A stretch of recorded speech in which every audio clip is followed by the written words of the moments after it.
কেউ কথা রাখেনি। 33 বছর কাটল,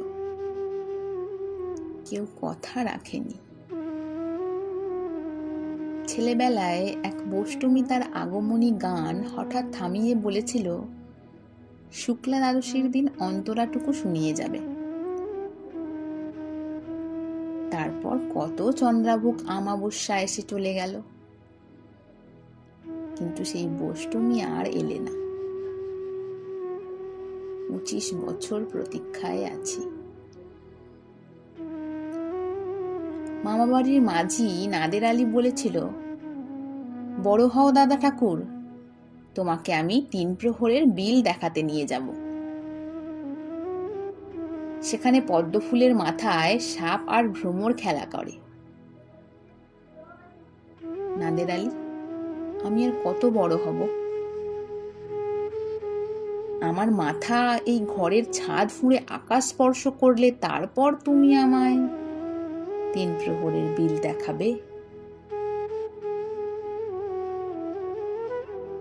একটাও রয়্যাল গুলি কিনতে পারিনি কখনো। লাঠি লজেন্স দেখিয়ে দেখিয়ে চুষেছে নস্কর বাড়ির ছেলেরা। ভিখারির মতন চৌধুরীদের গেটে দাঁড়িয়ে দেখেছি ভেতরে রাস উৎসব। অবিরল রঙের ধারার মধ্যে সুবর্ণ কঙ্কন পরা ফর্সা রমণীরা কত রকম আম্মদে হেসেছে, আমার দিকে তারা ফিরেও চায়নি। বাবা আমার কাঁধ ছুঁয়ে বলেছিল, দেখিস একদিন আমরাও। বাবা এখন অন্ধ, আমাদের দেখা হয়নি কিছু। সেই রয়্যাল গুলি, সেই লাঠি লজেন্স, সেই রাস উৎসব আমায় কেউ ফিরিয়ে দেবে না।